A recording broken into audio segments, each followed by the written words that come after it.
Hola, bienvenidos a la clase de metabolismo de glucosa. El día de hoy vamos a platicar de la glucólisis y del metabolismo del piruvato. Entonces, bueno, lo primero que debes de saber y tener en cuenta es que la glucosa es el principal monosacárido de importancia fisiológica. No que la fructosa o la galactosa no sean importantes, pero es que la glucosa es la más importante. Yo podría tener alguna alteración en el metabolismo de la fructosa o de la galactosa y aún así poder sobrevivir y llevarla bien siempre y cuando el metabolismo de la glucosa esté bien.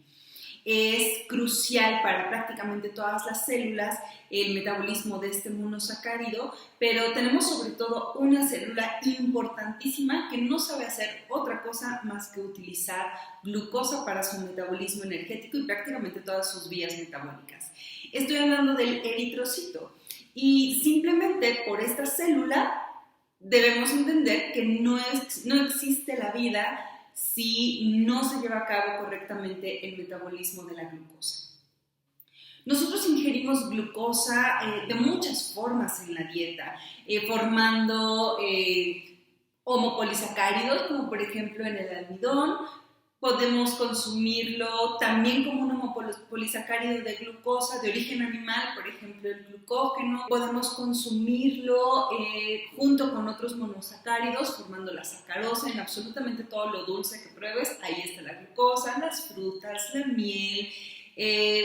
Está prácticamente en todos lados, está ampliamente distribuida en nuestra dieta y así es como llega a través del tracto digestivo hasta nosotros.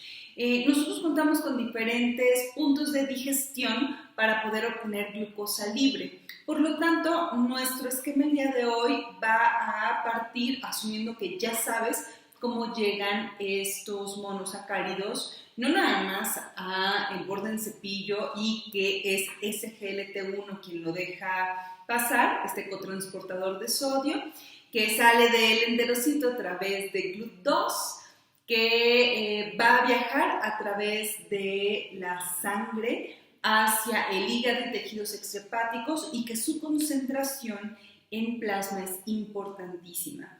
A la concentración de la glucosa en plasma se le llama glucemia y la concentración normal es de 70 a 100 miligramos sobre decilitro. La regulación de esta concentración es tan fina y tan cuidada por diferentes puntos que ante la más mínima variación, ya sea que suba o que baje, se echan a andar rutas metabólicas o liberación, por ejemplo, de hormonas que regulan a estas vías para poder equilibrar esta glicemia o glucemia. Lo primero que vamos a tener entonces es a la glucosa. La glucosa habrá entrado a una célula, esta célula puede ser la que tú quieras. Yo te propongo que hablemos hoy del eritrocito, como una célula ejemplo. Entonces yo voy a tener a mi glucosa, que es una hexosa, es una aldohexosa, y el primer paso que va a llevar a cabo la glucosa es la fosforilación en el sexto carbono para formarme glucosa 6-fosfato.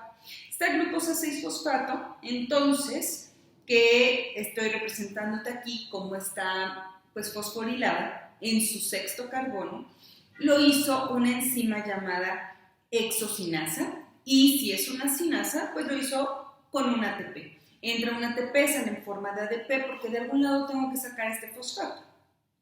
La hexocinasa o glucosinasa, dependiendo de las células, y aquí quiero hacer una observación muy importante. La glucosinasa, digamos que es como una isoforma de la hexocinasa que solamente se expresa en hígado, en hepatocito y en las células beta pancreáticas.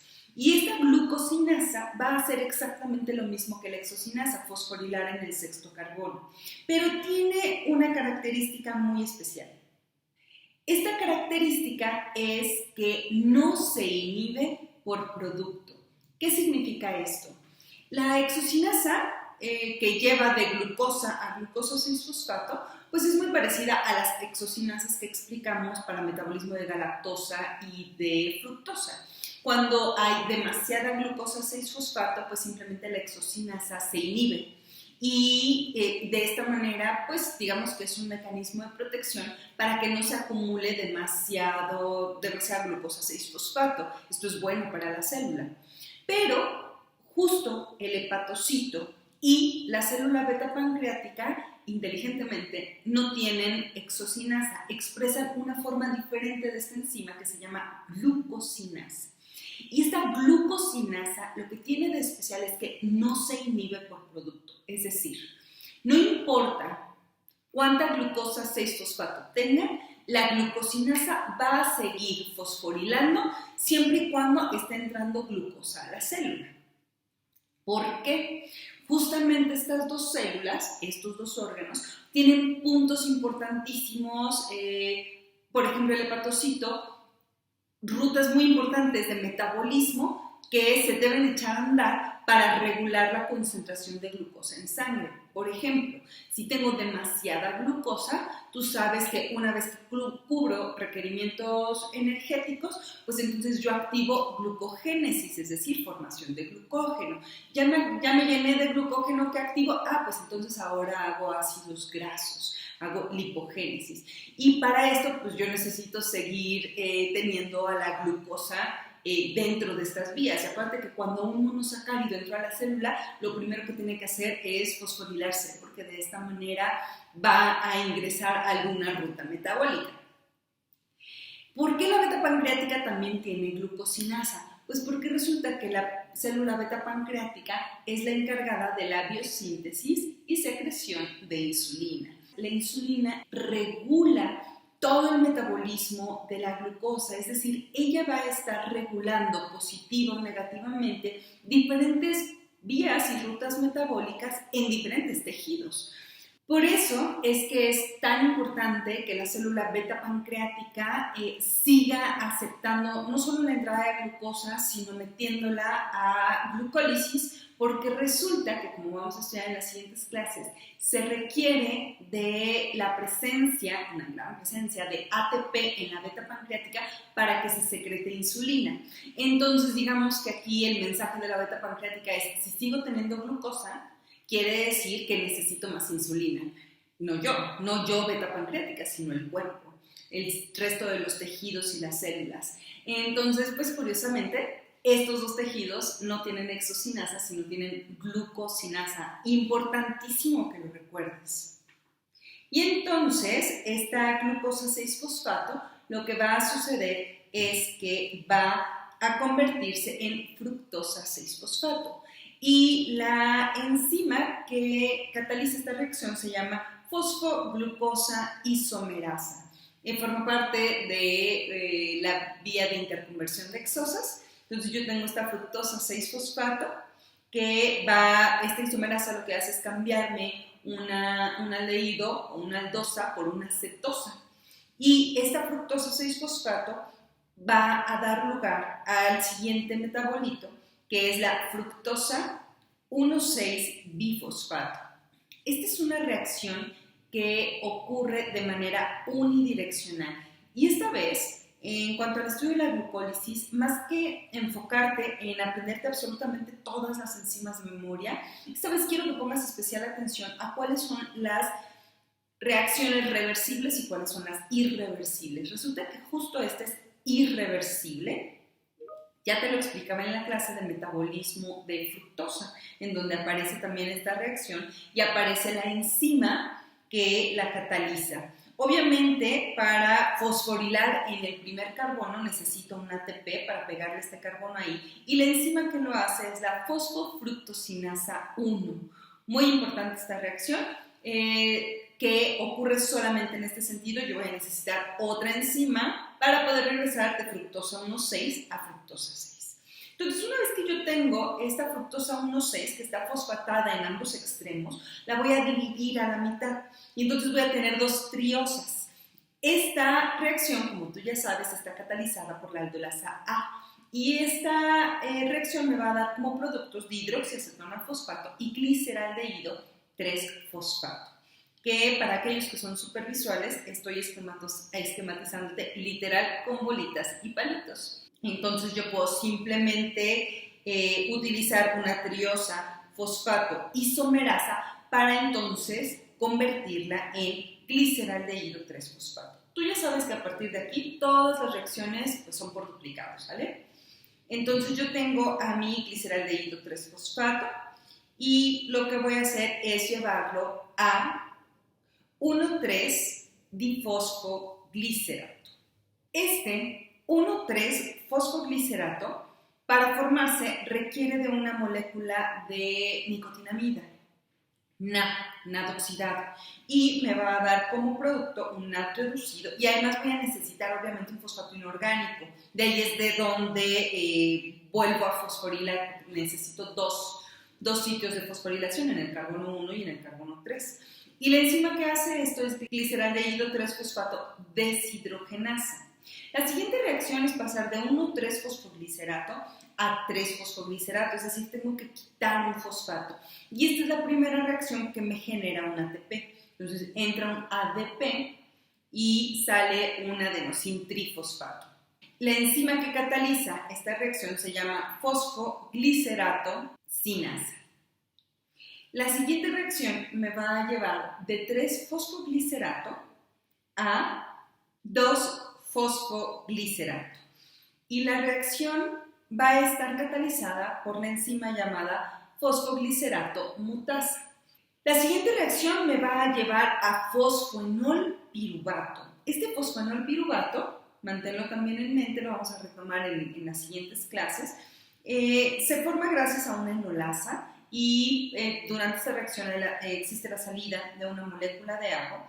Y es muy importante que recuerdes que de fosfoenolpiruvato a piruvato, esta reacción es irreversible y la lleva a cabo una enzima llamada piruvato sinasa. Obviamente aquí requiero también eliminar uno de los fosfatos y entonces tengo la producción de una molécula de ATP. Vamos a ver ahora algunos detalles sobre esta vía de la glucólisis, algunas moléculas importantes, y quiero hablar de la formación de una molécula llamada fructosa 2,6-bifosfato. Se forma gracias a la acción de una enzima llamada fosfofructosinasa 2.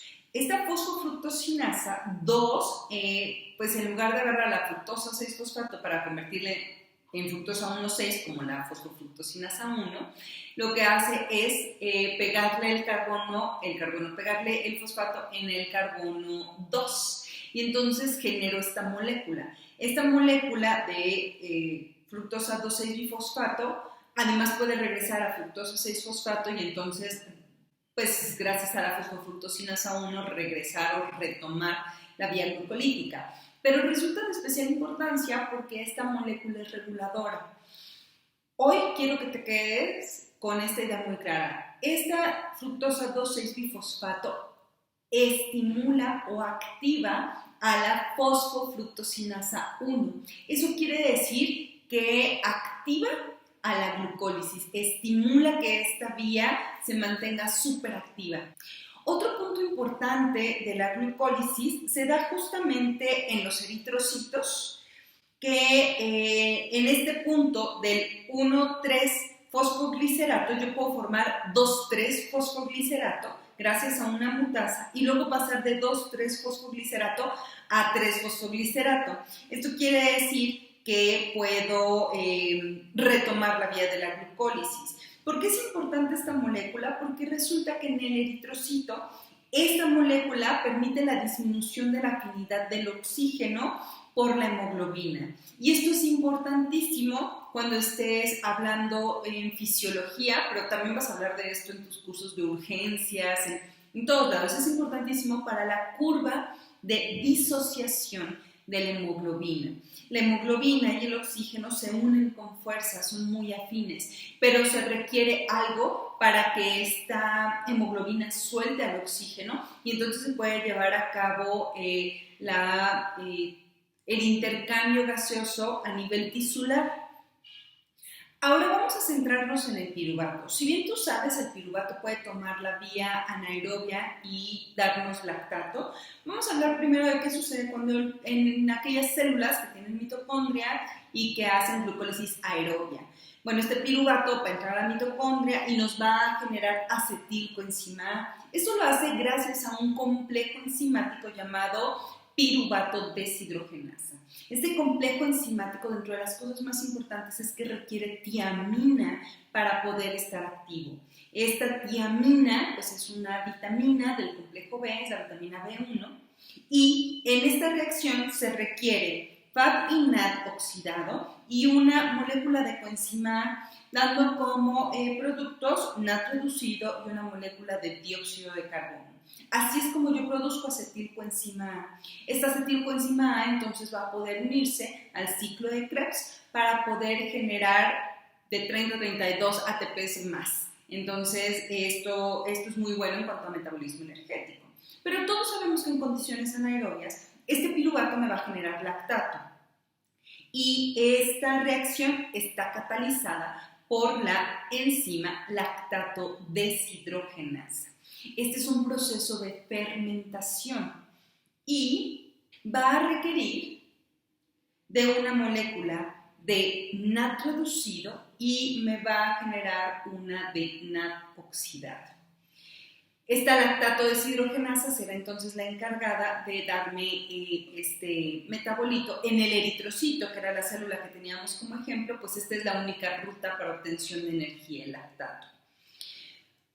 Otro punto importante en el metabolismo del piruvato es que puede formar oxalacetato, puede convertirse en oxalacetato, y esto es importantísimo porque aquí estamos hablando de la vía de la gluconeogénesis. Esto lo hace gracias a una piruvato carboxilasa y requiere como cofactor a la biotina, que también es una vitamina del complejo B. El siguiente punto es la conversión de piruvato a alanina y, bueno, esta reacción también es reversible, de alanina a piruvato. Esto se lleva a cabo gracias a la enzima alanino-aminotransferasa. Esto lo vamos a estar estudiando en tercer departamental cuando veamos el metabolismo de los aminoácidos y estudiemos a profundidad a las aminotransferasas y los mecanismos de desaminación y transaminación de aminoácidos. El siguiente punto es cómo el piruvato puede pasar a acetaldehído. Ahora mira, te lo pongo porque forma parte del metabolismo del piruvato. Sin embargo, quiero que sepas que esta última reacción, en realidad, en este sentido, solamente existe en las levaduras. Y la enzima que cataliza esta reacción es una descarboxilasa. Como su nombre te indica, durante esta reacción vamos a eliminar una molécula de dióxido de carbono. Y nuevamente, esta reacción en este sentido solamente ocurre en las levaduras. Sin embargo, nosotros sí existe una reacción que involucra al acetaldehído. Y esta es la que nos lleva de alcohol a acetaldehído, alcohol o etanol. Y la enzima se llama alcohol deshidrogenasa. Y durante esta reacción nosotros podemos llevar de etanol a acetaldehído, pero ¿te acuerdas que hablábamos de las levaduras? Bueno, las levaduras utilizan también esta enzima para llevar de acetaldehído a etanol. Y bueno, nosotros aprovechamos estas reacciones químicas para beneficiarnos y tener productos que contengan alcohol, bebidas alcohólicas. Cuando nosotros ingerimos alcohol, entonces podemos utilizar el alcohol deshidrogenasa para formar acetaldehído y luego llevar de acetaldehído a ácido acético. Este ácido acético puede convertirse en acetilcoenzima A si estamos en el hepatocito, pero también pueden aprovechar los tejidos extrahepáticos y entonces conectarse con el ciclo de Krebs. En cuanto al lactato, pues nosotros vamos a estar aprovechándonos de este tipo de glucólisis anaerobia, por supuesto en el eritrocito. ¿Por qué? Pues porque el eritrocito no tiene mitocondrias, porque el eritrocito solamente hace glucólisis anaerobia por esta razón. Entonces, si estuviéramos pensando en la célula ejemplo del eritrocito, no podríamos hablar de otra cosa que no sea piruvato, lactato. Y el Otro tejido que también hace glucólisis anaerobia de manera muy importante es el músculo esquelético. Entonces vamos a hablar un poquito de ellos. Tenemos entonces aquí al eritrocito y el músculo esquelético, y quiero aprovechar este punto para hablarte de cómo se fusionan o cómo interactúan de manera importante el músculo esquelético y el hígado.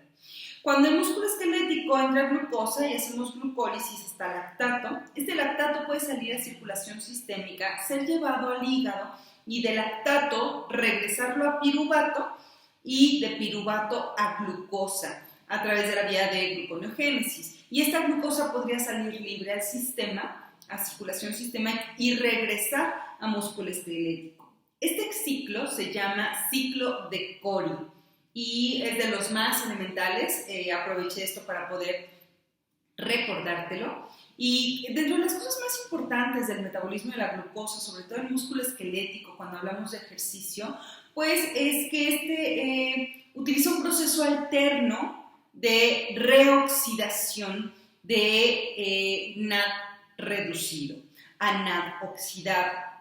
Esto es importante porque ante la disminución del NAD oxidado, pues la glucólisis tiende a simplemente detenerse.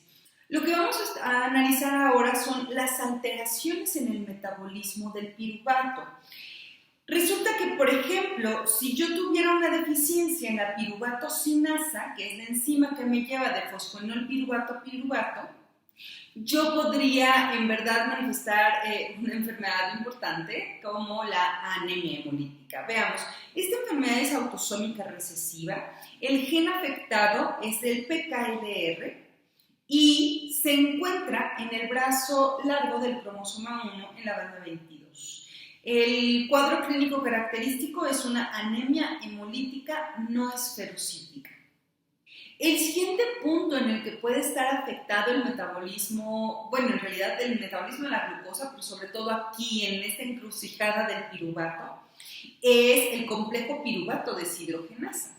Y es que si falla este complejo piruvato deshidrogenasa, pues obviamente tú entiendes que está totalmente comprometida el metabolismo energético, sobre todo en aquellas células que hacen glucólisis aerobia.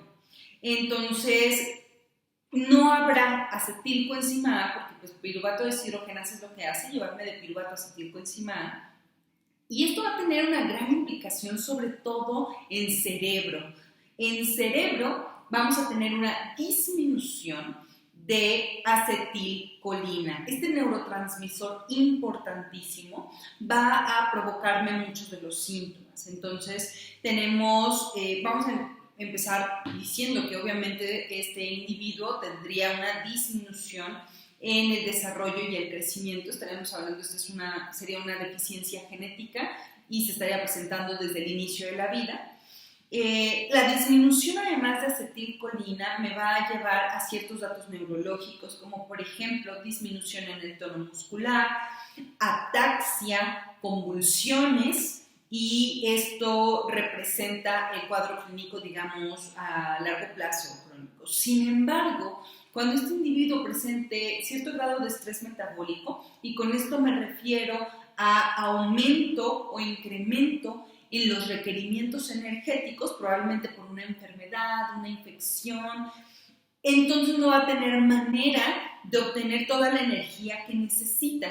¿Por qué? Pues porque las células que llevan a cabo metabolismo, glucólisis aerobia, no van a tener de dónde sacar esta energía. Y entonces al producir tanto lactato, porque es la única ruta, digamos, que está disponible, este lactato va a salir a la sangre y va a convertirse en ácido láctico. Al convertirse en ácido láctico en la sangre, este ácido láctico disminuye el pH plasmático. Tenemos mecanismos reguladores del pH plasmático muy, muy estrictos, que sobre todo están a expensas de pulmones y de riñón. El pH plasmático normal va de 7.35 a 7.45. Cualquier variación, ya sea hacia arriba, alcalosis, o hacia abajo, acidosis, representa un reto para el cuerpo para poder restablecerlo, y si no lo consigue, bueno, estamos ante una situación de urgencia. Este ácido láctico que te describo que estaría saliendo a el plasma provocaría la acidificación de este, provocándome una condición que se conoce como acidosis láctica. Y tú vas a estar hablando de acidosis láctica prácticamente toda tu vida como médico. Rápidamente, nada más para aterrizar en la deficiencia de piruvato deshidrogenasa, el tratamiento de esta patología es una dieta cetogénica. ¿Por qué? Porque el cerebro, las neuronas, tienen la capacidad de utilizar cuerpos cetónicos como sustrato para metabolismo energético. Entonces, si yo estoy ante una enfermedad en la que tengo comprometida y tengo limitada la utilización de la glucosa porque la fosfato deshidrogenasa no funciona y no puedo llevar de piruvato a acetilcoenzima, pues darle al cerebro un combustible viable resulta bueno para las alteraciones justamente neurológicas. Pero obviamente esto no significa que pues, la deficiencia o la alteración no sigue estando ahí. Pero bueno, este es el tratamiento principal. Ahora vamos a hablar un poquito sobre acidosis láctica. Te decía que tú vas a estar viendo esta patología toda tu vida. Como médico la vas a estudiar 1,000,000 de veces porque es frecuente en las salas de urgencia y porque tenemos diferentes razones que nos pueden llevar o causas que nos pueden llevar a la acidosis láctica.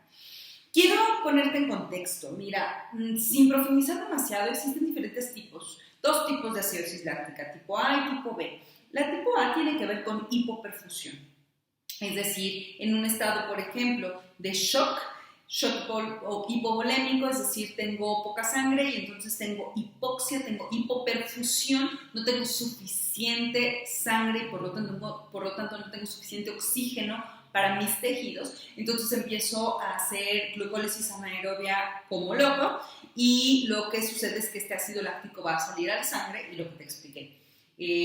Este ácido láctico me va a provocar acidosis y como esta acidosis es a expensas del lactato, pues se llama acidosis láctica. Este sería el tipo A. Tengo el tipo B que aquí tengo por 3 causas. Una que sea por una falla orgánica, por ejemplo, hepatopatías, fallas hepáticas, falla renal, o incluso cáncer, por ejemplo, o diabetes, me pueden llevar a este tipo de falla orgánica, en donde yo voy a tener una excesiva producción de ácido láctico y esto me va a llevar a la acidosis láctica. Otra de las formas del tipo B es por toxinas y dentro de este rubro tenemos a la acidosis láctica ocasionada por metformina. Y mira que esta me gustaría que la tuvieras en mente, la vamos a retomar en clases futuras, porque la metformina es el fármaco de primera elección para el tratamiento de la diabetes. Y aunque tiene una ventana farmacológica amplia, es decir, podemos utilizar una dosis más o menos grande antes de que se presente este cuadro, pues todavía se siguen viendo casos de acidosis láctica provocada por este fármaco. Y finalmente están los errores innatos del metabolismo. Y aquí es donde aparezco yo y esta clase, en donde la deficiencia de piruvato deshidrogenasa puede provocar acidosis láctica. Entonces, cuando estés más adelante en una sala de urgencias y que estén en fase de visita, vamos a describir el cuadro clínico a grandes rasgos. Se va a encontrar un paciente con alteración en el estado de conciencia, va a tener taquicardia, taquipnea, con un tipo de respiración especial, que es la respiración de Kussmaul. Esta respiración se caracteriza por ser profunda y forzada. Ahora, el siguiente defecto va a tener que ver con la tiamina. Esta tiamina que es esencial justamente para que la piruvato deshidrogenasa funcione. Y resulta que la deficiencia de esta se relaciona en nuestro medio sobre todo con el alcoholismo. Y es que el alcoholismo está relacionado con un montón de enfermedades, pero entre ellas la deficiencia de tiamina. ¿Por qué específicamente de tiamina? Bueno, el paciente alcohólico va a tener muchas alteraciones y va a tener alteraciones también en el estado nutricional. Esta enfermedad que se genera por la deficiencia de tiamina se llama beriberi. La tiamina resulta que se absorbe en yeyuno e ilion y desafortunadamente resulta que el etanol tiene la capacidad de inhibir la absorción de la tiamina. Entonces, si de por sí en un paciente alcohólico el estado nutricional es deficiente, pues ahora agrégale que hay alteraciones en la absorción. Y no va a ser la única vitamina, pero bueno, hoy vamos a enfocarnos en la tiamina. Cuando llegues a tu curso de nutrición vas a aprender que el beriberi puede dividirse en húmedo y seco, que el húmedo tiene que ver con manifestaciones cardiovasculares, mientras el seco con alteraciones en el sistema nervioso central. Pero hablando específicamente del paciente alcohólico, a esta deficiencia de tiamina y las alteraciones que se van a reflejar se le conoce como encefalopatía de Wernicke-Korsakoff. Esta encefalopatía va a estar manifestándose como un estado confusional agudo, es un tipo como de demencia, pero instalada de manera rápida. Va a presentar nistagmo o también oftalmoplegia y ataxia. Mientras que esta parte de Korsakoff se refiere sobre todo a la presencia de psicosis. Va a presentar alucinaciones auditivas, visuales, táctiles, entonces empieza a volverse o puede manifestarse como un cuadro en el que se pone muy agresivo o que está hablando cosas sin sentido o que puede poner en riesgo su vida o la vida de alguien más. Listo, el día de hoy con esto terminamos. Es un clavado a recordar la glucólisis, cuáles son los principales puntos en esta ruta, cuáles son de las 10 reacciones que conocemos, cuáles son las 3 reacciones irreversibles, porque las vamos a retomar más adelante. Importantísimo el metabolismo del piruvato y cuáles son las alteraciones que conocemos en torno a él, al piruvato, así como las manifestaciones clínicas y dónde podemos o en qué tipo de pacientes podemos encontrar. Espero que hayas aprovechado mucho esta clase y nos vemos para la próxima.